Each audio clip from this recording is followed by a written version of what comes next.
मेरे भोलेनाथ को चाहने वाले दोस्तों, क्या हाल है? कैसे हैं आप सब लोग? आज हम बात करेंगे भगवान शिव पर जो बेलपत्र चढ़ाई जाती है उसको तोड़ने और भगवान शिव पर चढ़ाने के क्या क्या नियम हैं। अगर आप इन नियमों से भगवान शिव पर बेलपत्र चढ़ाएंगे तो आपको भगवान शिव की असीम कृपा प्राप्त होगी।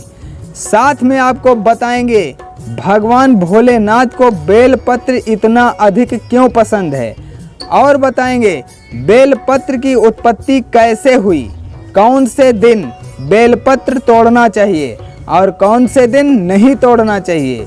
लेकिन उससे पहले दोस्तों, अगर आप हमारे चैनल पर नए हैं तो चैनल को सब्सक्राइब करके बेल आइकन को ऑल प्रेस कर लें। तो दोस्तों, आपका ज़्यादा समय न लेते हुए वीडियो को आगे बढ़ाते हैं। सावन में भगवान शिव की पूजा की जाती है। इस महीने में शिव की विशेष पूजा करने का विधान है। ज्योतिषाचार्यों के अनुसार शिवलिंग की पूजा में बहुत सारी चीजें चढ़ाई जाती हैं, लेकिन बेलपत्र भगवान शिव को अति प्रिय है। बेल की पत्तियों का शिव पूजन में बहुत अधिक महत्व है। ऐसी मान्यता है कि बेलपत्र के बिना शिव की उपासना पूरी नहीं हो सकती। एक बेलपत्र में 3 पत्तियां होती हैं। ध्यान रखें कि बेल की पत्तियां कटी फटी ना हो। बेलपत्र में चक्र और वज्र नहीं होना चाहिए। ऐसी पत्तियों को खंडित माना जाता है। लेकिन यह बात बहुत कम लोगों को पता होगी कि अगर आपको ज़्यादा पत्तियां ना मिलें तो एक ही पत्ती को आप बार बार पानी से धोकर शिवलिंग पर चढ़ा सकते हैं। कभी भी बिना जल के शिवलिंग पर बेलपत्र ना चढ़ाएं। दोस्तों, अगर आप सही तरीके से बेलपत्र तोड़ते और भगवान भोलेनाथ पर चढ़ाते हैं तभी आपको उसका उचित फल मिलेगा। लेकिन अगर आप भगवान भोलेनाथ का व्रत करते हैं, जैसे सावन के सोमवार का व्रत या कोई अन्य भगवान शिव का व्रत, उसमें आप बेलपत्र तोड़कर लाते हैं और चढ़ाते हैं, लेकिन आपको नियम नहीं पता है कि बेलपत्र कैसे तोड़ने और चढ़ाने हैं, तो आपको अपने व्रत का कोई फल नहीं मिलता। भगवान भोलेनाथ रुष्ट हो जाते हैं और आपके पूरे दिन के व्रत का कोई महत्व नहीं रह जाता है। दोस्तों, बेलपत्र का जो पेड़ है उसकी उत्पत्ति कैसे हुई, क्या आपको पता है? अगर नहीं पता तो सुनिए। माता पार्वती के पसीना टपकने से बेलपत्र के पेड़ की उत्पत्ति हुई थी, इसलिए भगवान शिव को बेलपत्र अति प्रिय है। ऐसी मान्यता है कि बेलपत्र और जल चढ़ाने से भगवान शिव का मस्तिष्क शीतल हो जाता है। दोस्तों, तो आइए जानते हैं बेलपत्र कैसे तोड़ना है और कैसे भगवान शिव पर चढ़ाना है। बेलपत्र आपको चतुर्दशी, अष्टमी, नवमी, चतुर्दशी और अमावस्या तिथि को नहीं तोड़ना चाहिए।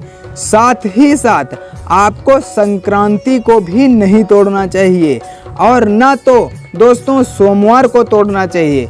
दोस्तों, बेलपत्र तोड़ने से पहले इन सभी बातों का विशेष ध्यान रखिएगा, वरना व्रत का उल्टा प्रभाव मिल सकता है।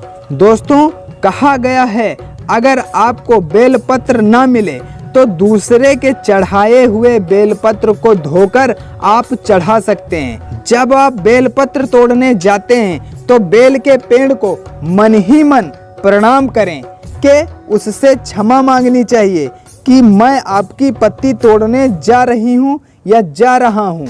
बेलपत्र तोड़ते समय आपको टहनी नहीं तोड़नी चाहिए, केवल चुन चुन के ही बेलपत्र तोड़ने चाहिए।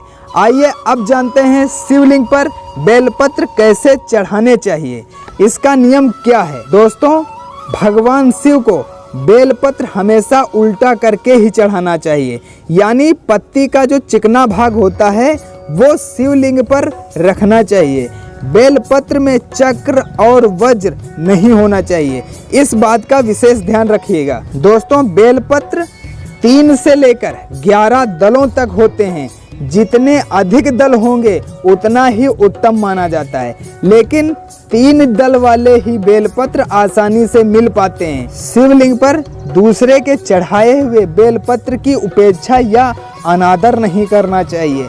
इस बात का भी आप विशेष तौर पर ध्यान रखें। दोस्तों, क्या आपको पता है जो बेलपत्र हम चढ़ाते हैं 3, 5, 11, 21, 31, 51 और 108 के जोड़े में चढ़ाते हैं, उसका क्या अर्थ होता है? तो चलिए आपको बताते हैं इन बेलपत्रों का अर्थ।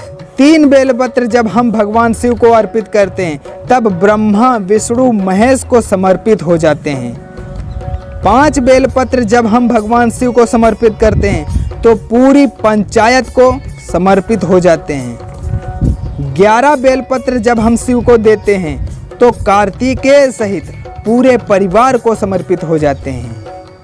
21 बेलपत्र जब हम भगवान शिव को देते हैं तो रिद्धि सिद्धि के साथ संपूर्ण परिवार को समर्पित हो जाते हैं। 31 बेलपत्र जब हम भगवान शिव को देते हैं तो सारे ग्रह और नक्षत्रों सहित शिव को समर्पित हो जाते हैं। 51 बेलपत्र जब हम भगवान शिव को देते हैं तो ब्रह्मांड के सभी ज्योतिर्लिंग सहित शिव को समर्पित हो जाते हैं। लेकिन दोस्तों, जब हम 108 बेलपत्र जब भगवान शिव को समर्पित करते हैं तो चाहे चावल का दाना हो, चाहे बेलपत्र हो, चाहे पुष्प हो, चाहे 108 कलश जल के भरे हों, जब हम शिव को समर्पित करते हैं तो 33 करोड़ देवी देवताओं को प्राप्त हो जाते हैं। इसलिए दोस्तों, सावन में अगर प्रतिदिन आप 108 बेलपत्र ना चढ़ा पाएं तो सावन के हर सोमवार को आप अवश्य चढ़ाएं। इससे सभी देवता प्रसन्न होकर आपको अपना आशीर्वाद प्रदान करते हैं। दोस्तों, सावन के महीने में 5 बेलपत्र 5 जगहों पर अवश्य चढ़ाएं। इससे आपकी हर मनोकामना पूर्ण होगी। सावन का महीना भगवान शिव को समर्पित होता है। बेलपत्र भगवान शिव को अति प्रिय है। ऐसे में इन 5 जगहों पर 5 बेलपत्र अर्पित कर देते हैं तो आपके जीवन की समस्त मनोकामनाएं पूर्ण होंगी। कौन से हैं वो 5 स्थान, आज हम आपको बताने वाले हैं। आपको 5 बेलपत्र लेने हैं। 5 बेलपत्र लेकर आपको शिव जी के मंदिर जाना है। सावन के पूर्ण महीने आप यह उपाय कर सकते हैं, नहीं तो सोमवार के दिन, सावन सोमवार को तो अवश्य करें।